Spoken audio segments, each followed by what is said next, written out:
Hello, welcome to Love and Film. My name is Jamie. Thank you so much for tuning in today. I mean, it means a lot. We're a small page, but we're getting interviews. We want to get out there, and we just want to talk about films. Thank you for joining us. I'm here with Chris Lovett, my brother. Chris.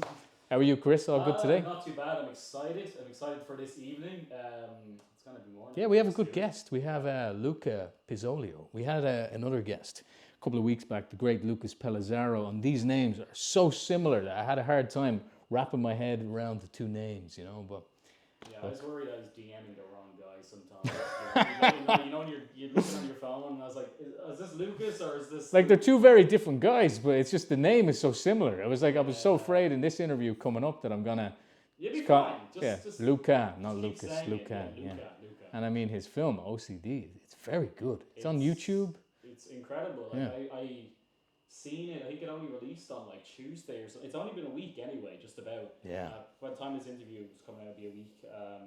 And it has 700,000 views. That's gonna go right up to 1 million as well. I know. I checked it the other day. It was a quarter of a million. So yeah, it's so cool to see. Not only it's cool that we're interviewing the director of this, Luca, but like just to see someone make something and getting some good attention. Yeah, I mean, you said to me earlier on the star power. We have Stephen Ogg playing. He's called the agent in the movie, but he kind of acts as like O.C.D. incarnate as a guy. And I mean, just the presence of him, Trevor from The Walking Dead, not The Walking Dead, GTA, but he was Simon in The Walking Dead. Yeah. I can't imagine Trevor in The Walking Dead though. That'd be. It's a bit of a weird. I mean, not really. It's Walking Dead. Yeah. I think he kind of fit He in. would fit in, like kind of like bumping heads with Rick and stuff like that. No, I like this character. I like this character in The Walking Dead. It was a nice. I was surprised to see him because like I don't know how old I was when I was watching that season. But I was like, what's he doing here? But like, no, he's gone to a point where he's obviously he wants to take on more roles. Yeah. In this he's phenomenal. He's definitely not Trevor, but he it's just his screen presence. Yeah, the minute he came on with the main character Owen, the minute he showed up behind him and he's like talking to him, it's just like the movie just really just going boom, deepness. It's just Even it's him, man. But like it's like him and what's the main guy's name again? Owen, Owen, yeah, they play off each other so well. And I was rooting for Owen, and then it's like I'm sure you're gonna get into it in the interview, but like Stephen Ogg's like the little kind of devil side on his shoulder that you're gonna. The chemistry between your man who plays Owen, Raz Fritz is his name, and Stephen Ogg is so natural. It really feels like this is what it's like to get into the headspace of somebody who suffers with O.C.D. So, man, it was great. I can't wait to talk to Luca today. So, without further ado, here's the interview. Hello. What's up, dude? Can you hear How me you doing? okay? I can hear you. Can you hear me? Yeah, fantastic. I was just double checking, man, because we had a tiny technical issue just a second ago, but since we're all good, that's great. Luca, Okay, sweet. Fantastic to meet you, man. It's nice to meet you too. How you doing? I'm good, man. I'm good. Gonna have dinner in the next hour or so. I'm thinking pizza. That sounds great, man. Where That's are you my hailing favorite. from, man? Are you in Los Angeles? I'm from Los Angeles. Yeah, so it's a little bit of ways. Are you in the UK? I'm in Dublin, Ireland, so it's just across the pond from there. Gotcha. Very similar weather and stuff like that, though. It's about 8 p.m. here, I wish I was That's in very LA, cool. though, man. Your weather is a hell of a lot better. It's about, I'd say 0 degrees Fahrenheit, if that makes any sense.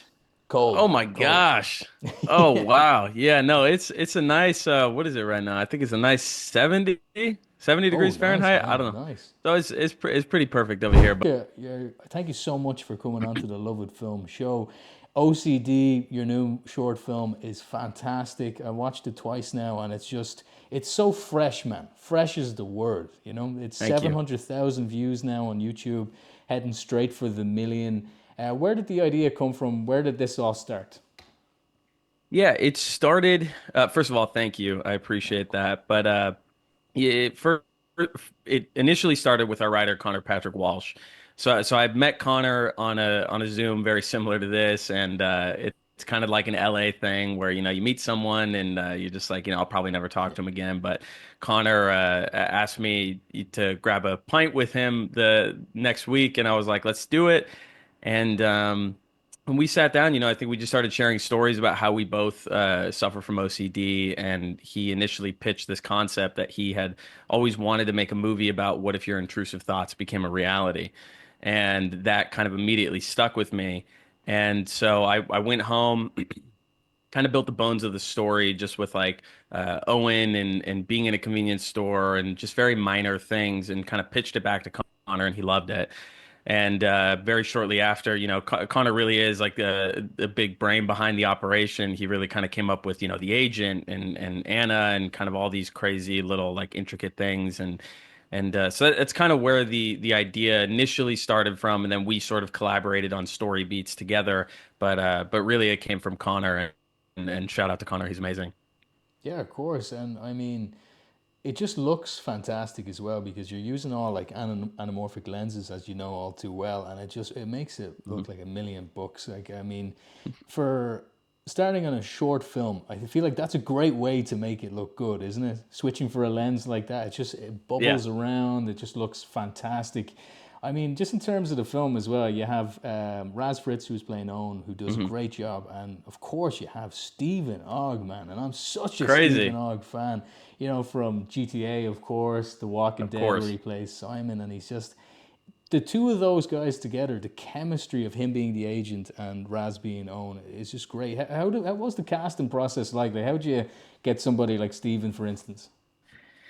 Steven was, you know, it was kind of a shot in the dark. I wasn't, I mean, I'm a huge Stephen Ogg fan like yourself, and he was sort of my dream actor to get for the role. And I remember talking to some people, and they said, you might as well just kind of cast it publicly. Like, there's probably no shot you're going to reach it, get a response back from him. But, I'm a pretty determined guy. And so, I feel like I wrote a pretty killer email to his team, and it really wasn't that long after that Steven had read our material and just loved it. He really connected with it, loved the character, loved what we were doing, and then we met up similarly to Connor and I. We met up over a pint, and he's just the nicest guy. I really couldn't say anything more than nice things about Steven, and what an incredible actor. I mean, I know you've seen from the film; he's just unbelievable in it. Yeah, But for Roz, I don't know if you've seen my other work, but Roz has been in a lot of my other I films, and saw. so Yeah, yeah. Roz, He's very good in yeah, all of them, man. he, He's amazing. very dynamic. That he's able to do a So lot. Yeah. very much so, and he's so. I met Roz. I'll tell you a funny story. I met Roz on Xbox of all places, and we met on Modern Warfare 2, Oh man, and we were. that's where bonds are made for life. I That's have that's where friends those to this best buds are day that I made. met when I was like 11 years old. Still It's to this insane, day. and it's so funny because I met Roz on a Modern Warfare. We were playing in a game, and we were kind of, we were both two kids in the game chat, and I knew he was a kid because we both had prepubescent voices, and so we jumped in a party, and I was like, "Where are you from?" He's like, "I'm from LA," and I was like, "Oh, I'm from LA," and then coincidentally, we went to the same school, which is just so random, Wow, and yeah, so especially in something like Modern Warfare, man, where you could be with anyone in the insane. entire world. Crazy. I Anyway, know. continue. And no, we ended up meeting up the next day at our school, and we've kind of just been best buddies ever since. And we've been making a lot of shorts and skits throughout, like, middle school and high school. And with OCD, I love Roz and he's amazing, but I still had a casting process for Owen, and so I kind of, threw together a casting process through Actors Access, and we got a bunch of fantastic auditions.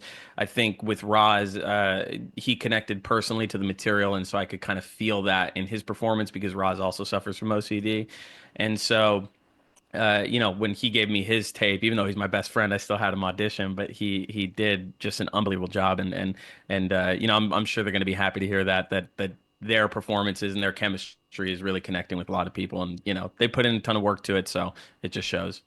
Of course, and I mean, dude, that answers the question I had as well. Like a subject like OCD, like you have terms like exposure therapy and stuff like that.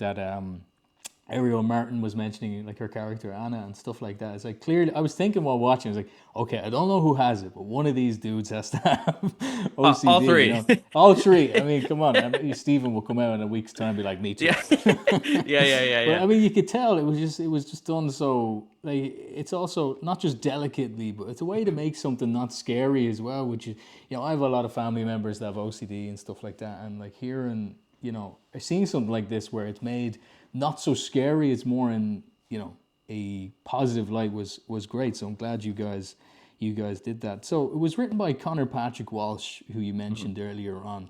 So his material, what was the process like bringing his material to the page? Was Connor on set or?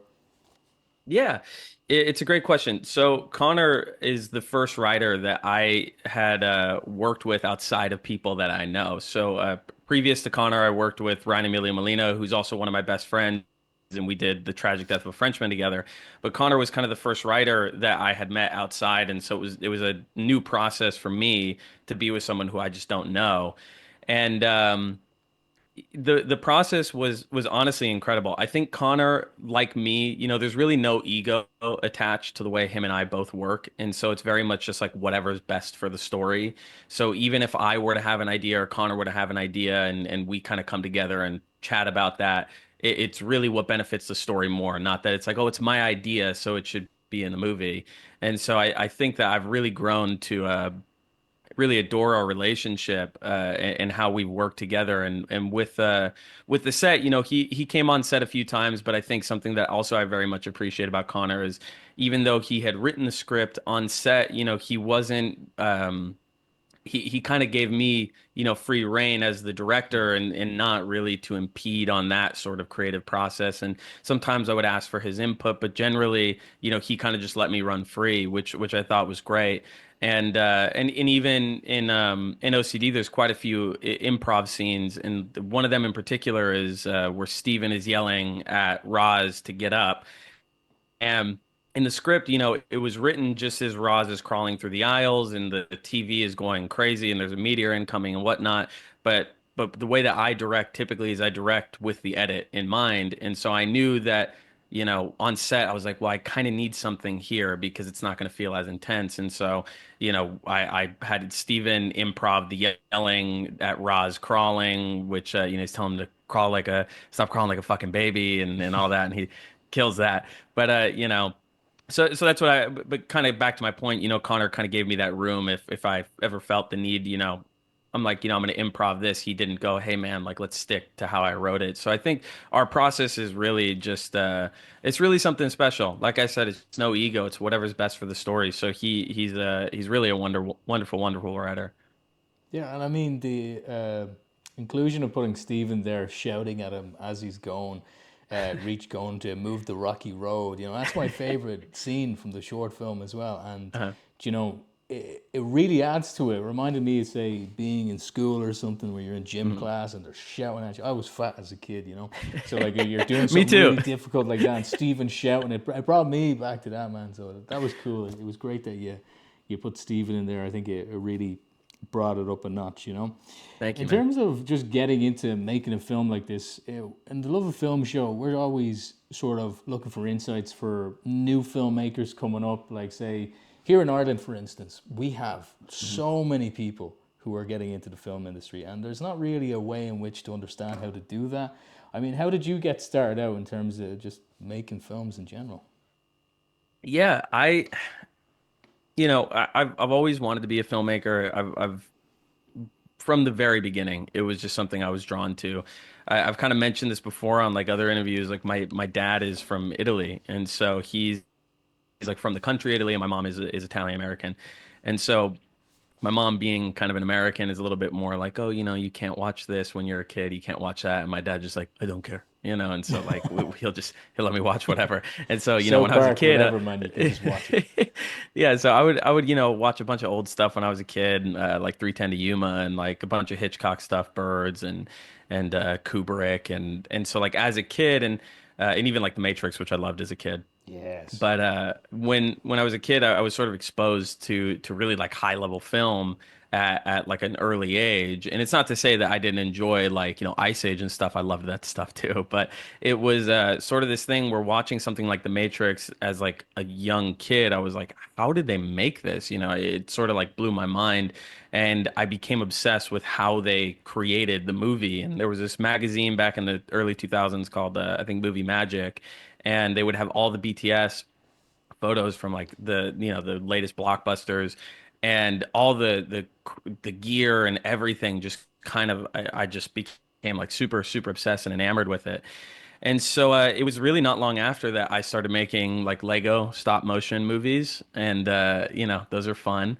And then I met Roz. Roz and I started working together on shorts, but it was really from an early age, and like I cannot remember a time that I was not wanting to create something in film. If I had my hands on a camera, I was making something, and that's where I initially started, and I think I've always been very passionate and driven in film. I remember like my friends kind of mentioned it in high school. I told my friends, I'm like, guys, like if you're with me, like let's do it, like all together, like we're not gonna stop, blah blah blah. And so I was always really, from the beginning, very into it. So that's kind of where I started from the beginning. Yeah, man, look at you now. You know you're doing a film with Stephen Ogg. I mean, that's not bad. It's pretty It's cool. I mean, in crazy. this film as well, like you're in film festivals and stuff, you're winning awards, lots of nominations. How do you go about getting a film like this in a film festival? Do you just put it up for like a submission, or do you get asked to have it in it, or how does that process work? That's a great question. I think it's a question that a lot of beginner filmmakers, even just indie filmmakers in general, have. Where I submit all my films is on Film Freeway. And Film Freeway is just a phenomenal platform. It's sort of like the Facebook for film festivals. And so you go on there, you create your profile, you put up your film, your trailer, your stills, your EPK, which is an electronic press kit, and just any other material you have, and then Sundance, South by Southwest, you can submit through Film Freeway to all of these festivals in one place. And then, you can add them all to the cart, and then you add like a cover letter and then submit them. And so that's really how we've gone about the film festival like circuit. And with O.C.D, it was obviously no different. And we were very, very lucky to screen at South by Southwest in Sydney, Australia, which was amazing, and Nashville and LA Shorts and just kind of everywhere. And it was really just a blast. It was amazing. Yeah, I mean, it must feel great to have people as well. I mean, get nominating you for awards. Just it must just feel good with your work like that. People are saying, "Hey, man, good job," especially on YouTube. I mean, the amount of short films that get posted up onto YouTube, they don't get nearly 1 million views like yours. I mean, did you only Right. upload this week as well, right? It was only a I couple of days did. ago. Yeah, I I mean, how does it did. feel to have that kind of reaction? Because I was looking, just thinking, wow, this is doing good. This is doing well, you know? Thank you. Thank you. No, it's dude, it's amazing. I talked to Connor and I were chatting, and Connor and I feel very similar about this, where it's like, even if it got 500 views, it would we'd be happy because we made something that we loved. And when it comes to the views and, the accolades and nominations, I think that's all just a nice bonus of creating something that you enjoy. you know that stuff never comes first for me. It's never like, oh, if I post this, like I can't wait to get some attention off of it. It's sort of just like this is something that we loved, that we wanted to make, that we felt the need to make. And if it just so happens to do well, then that's just a great bonus of making some work that you enjoy. But it is amazing. The views. This is definitely the most viewed video I've ever had, or most viewed short that I've ever had on YouTube. I mean, I think it's at 700 some thousand, and it's only been, seven some days. So it's amazing, and it's very cool to see people, they're making like fan art and stuff, which is just wild, but just very lucky, very grateful. Yeah, of course, man. It's great to see, say, films like that coming out because, as you know, like I mean, in Hollywood movies lately, I feel like there is no problem with people going to movie theaters. Like I went to see that Hmm. Complete Unknown yesterday with Hmm. Timothy Chalamet, and the whole theater was packed. I feel like the problem is the movies are worse. There's people are making movies without a third act just to keep an IP alive. So it's great to see films like yours, even like things like YouTube. I'm like, yeah, that's what I want to see. Something that actually people like to make. So thanks for doing that. Just in Thank you, terms man. of Hey guys, it's Chris. I'd like to say thank you for listening to the episode so far, or watching if you're on YouTube. If you'd like to give us a follow on our socials, Instagram, Facebook, TikTok, you name it, there is a link tree in the Spotify description. If you would like to come on with us, if you're an actor, a producer, a director, writer, feel free to send us an email and we'd love to work with you. But yeah, continue to enjoy the episode, guys. more general questions, is there another dream actor that you would love to put in a short film? Think In terms of a short, like one thing I'll say is I think I'm ready to kind of take that leap into features. So when it comes to like doing another short, I think this will probably be my last short film before Oh, really? taking Wow. that. Yeah. That's I feel like I've been doing this for about 10 years now, and I feel like I've created enough of a body of work that it's kind of time to go out and pitch and just meet people and whatnot. And Connor and I are working on a feature version of O.C.D that we have already written, and so that's kind Oh, of our great, goal is man. to Great. now. That would be so Thank cool. you. Wow. Yeah. We're excited about it, man, and I think having the short and having the attention it has and all the festivals and whatnot, I think it'll just help. It's sort of we Yeah. sort of did it as a proof of concept, but in terms of like dream actors, I guess like one of my dream actors that comes to mind is Michael Shannon. I love Michael Yeah. Shannon. He's just one of my favorites. Obviously, there's the obvious ones like a Daniel Day-Lewis, but I think Michael Shannon is one that's kind of been at the top of my list as somebody who I would just love to work with. Of course, and you are going to be making feature films, man. I look forward to seeing Thank you. OCD in theaters. In terms of like just actors and stuff, how do you deal with actors on set? And what's your collaboration process like? Do you let them do their own thing? I know you said there was a bit of improvisation. What's your process like? Well, typically my process uh, the first thing I like to do is I really love rehearsals. I think rehearsals are fantastic because it not only gets the material more the actor can not focus on the material as much when they're on set, like it's already kind of like ingrained in their mind. And so I'm really big on rehearsals, and if I can rehearsal in the space, I think that's great because I can sort of kind of tweak it before we actually get on set and then we're kind of burning money. Um, and so that's one thing is I love having a rehearsal to kind of chat about that. And then the second thing is, when I'm on set, I think, you hire an actor for a reason. And so that reason is they can fulfill your vision. So I don't typically like to give like an insane amount of direction unless something just particularly isn't working. But I do have a vision and I know what I want. And typically I like to explain that before we get to set. And the actor, if they do their job, they know. And even if they misinterpret something and it's not perfect on set, that's fine too. We'll just go until we get it. And so that's kind of how my process works, and I just sort of like chat with them through the lens of their character. I took a bunch of acting classes a few years ago, and it sort of allowed me to have the tools and language in order to communicate with an actor, because I think that's what's so important is a lot of actors, if you were to tell an actor, that's great, but be more sad. It's a little bit, some actors can do it, of course, but sometimes it just doesn't really work. And instead, it's kind of about building the stakes and helping the actor understand why they have to do that. So that's typically how I work as a director. I mean, it's great as well that you actually took acting classes too, so you get into the mind of them. So I mean, Right. I'm sure the actors appreciate that. I mean, just in terms of more like say, as you mentioned, even burning money, things like getting locations like the mini mart that was in the movie. Mhm. In terms of just for like young filmmakers again, how do you go about that? Do you just reach out to say some mini mart you see nearby, or do you send out multiple emails to loads of them and just see who gives you the best deal? Like how does that work? It's exactly that. It's just reaching out as many times as you Yeah. can, and it's something I'm really good at is sending like 150 emails and getting one response. Yeah, me So I too. Me think, too. For interviews, I'm just like, come on. but it's what you got to do, Yeah. And when it came to the mini mart, we were so lucky because first of all, the market is just such a cool location. Just visually, it's really interesting, and it was kind of at the top of my list. And the thing that's so funny is I actually had a market prior to that we were about to book, and I had already kind of built the entire film around it because, like I said, I don't know if I'm very meticulous the way I work, and so when it comes to like the shot list and everything, I want to know like where I'm going to be, like where the actor's going to be in this specific part of the scene because I wanted the film to be very choreographed because Owen crawls and like I'm like, well, what aisle does he crawl down to give me the proper depth to the ice cream?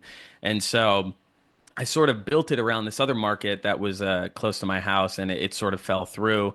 and then I found the market that's in the film, and coincidentally, I had shot a music video there like a few years ago, and I reached out to the owner, and he was like, "I do remember you. You were like super respectful. I'm more than happy to kind of like give you a discount because every market was asking me for like $50,000, and I'm Oh like my God! not even Wow, being, wow. I'm not even being That's too much, hyperbolic man. on that Like, number. wow, 50. Wow. I No, mean it's that's insane. crazy. This is so useful as well because a big core of our audience are people starting out, as I mentioned to you. So, I mean, it's good to get that insight because when you're not used to say going into this, entertainment, filmmaking, music video making world, you're like, how do I even start this thing? How like Exactly. what do I need permits to go certain places? Is there like Yeah. a dream location you'd love to make a movie in? I mean, dude, I love LA. Like I really do love LA. I mean, I'd love to make a feature in LA, make one of those very like Los Angeles based movies. It's just like it's my home. I love it. And but I also do love New York. I think it would be just so fun to shoot in New York and just visually the streets and everything and those would probably be my like dream locations, and that's kind of why a lot of the movies that I have done already have been based in Los Angeles or at least California for the most part. I mean, that's where the best movies come from, you know. I mean, we have some films here in Ireland, man, but I mean, without being bad towards them, I find a lot of like the movies here is like very depressing for no reason. Just kind of like, let's just get attention by being as miserable as we can, you know. Like, I mean, there was a movie I was watching a couple of weeks back. I won't mention the movie because that's very mean. It takes a lot of people to make a movie and a lot of effort. But I It mean, does, I'm yeah. just sitting there thinking, oh man, I want to see like Spider Man or something like that. This is so boring. You know? So I mean, I love to see films like yours where I'm just like, from the minute I start watching, I'm like, this is cool, man. This is just interesting. Thank you, And what's man. your crew like in Thank you. a film like O.C.D? Did you have a big crew on set? No, we, we didn't. And look, a lot of it is just like I've sort of built a crew off of people I know. And 2 movies ago, I did a 70s movie called In the Valley of the Moon, and I didn't have a DP, and I ended up shooting the film myself. And I've explained it a little bit on my like TikTok and Instagram, but shooting the movie myself was like a complete mess, and it looked horrible. I'm not a good DP, and but thankfully I had met my DP that I work with currently, Jeremy Bassett, through In the Valley of the Moon because I shot the whole movie. I asked him to come save it, and we reshot the entire movie, which was much, much better. Um, and I think that's just kind of how I've been is just meeting people like through mutuals and just slowly kind of building a crew. And now I'm at a point now with O.C.D where I think we probably had about 10 people on set. And a lot of them are just people I know. And there's a really great quote. I think it's from I believe Greta Gerwig said it, but it's like sometimes the best people for the job are the people you know. You might think it's like, oh, the best person is this guy who's in the industry who's been there for 10 years, but sometimes like it's like the best person is somebody who you know in real life. I just butchered that quote, but still. No, no, Um, no. I understood. I follow. I follow. but like my co-producer was my girlfriend Bridget Sonobe, and Jeremy Bassett. I went to middle school with him. He's my DP, and Anshul was our gaffer. He was incredible. He also was somebody who I met through my girlfriend at her school, and then. The behind the scenes crew like Alexander Artenson, the music. I've known him for years, and Ben Chakowski, our colorist. I met him through one of the actors in the Valley of the Moon, and then through Ben, I met our sound designer Ando. And Ando, if you look him up, is crazy. He works on like Spider-Man, like Far From Home or something, or the animated one. I don't know the name of it, but the animated one. And then like the new Mufasa movie. He's a like really big dog, but he's amazing, and he did the sound design for O.C.D, and I met him through Ben. And so a lot of my crew I've just sort of built through mutual connections. And we didn't have a big crew. I feel like I've seen short films where they have 30, 40, 50 people. We were really like a bare bones crew, but it just shows what you can make with a small budget, with a small crew of just like passionate, talented individuals who care about the story. And I think that's something that's like really important. Yeah, of course. And I mean, it's not really numbers, is it? It's more so what's the best team we can get together to, make the best film. And Anto doing your sound design, was he doing the score as well? Because the music was cool. The music was like, the way I interpret it was, someone with OCD is quite unbalanced with their thoughts, where it's intrusive thoughts all the time, stuff like Right. that. Did Ando do that? I mean, was that the thought process with the music, make it very like sort of scary in a way? So our music was done by a composer named Alexander Artenson, who's just like unbelievable. Like he's really just unbelievable. I've worked with him on every one of my films, and he his process is it's honestly insane. I like you'd have to interview him at some point because he does this sort of thing where like I gave him the movie and then it would be like within a week he has the whole thing like done, and then I'd be like, I don't even know how you work. And it's like, so, I mean, obviously you could tell the music's incredible. And we did about like 3 or 4, maybe a little bit more passes on the music because he had an initial score, which was very, very great. Like, it was fantastic, but tonally it just didn't work with the film. And then we sort of tweaked things, but he works so fast, so efficiently, but it's not fast in a way that it's like he's rushing. It's just he's so good that he knows exactly what to do. And that's Alexander. And Ando did the sound design, so a lot of like even just like kind of like the background sounds and like when Steven is holding Roz and telling him that like you got to do your job and this and that, like you can hear the sirens in the background. It sounds like the world is kind of ending. Like Ando is doing all that and kind of mixing the audio and it's really also an unappreciated job. I feel like most people don't realize like how much sound actually adds to the film. If you were to listen to OCD pre-Ando, it's not nearly as impactful or as enjoyable. I mean, it's great. I mean, Alexander, I mean, you let him know we want to interview him because he sounds super interesting. I'd love to For sit sure. down with him. Yeah. We always ask the same question coming to the end of interviews with our guests, which is more for people starting out again. I know it's a very vague question, but if you were to give any advice to anyone starting out in the film industry, what would be your take on it, man?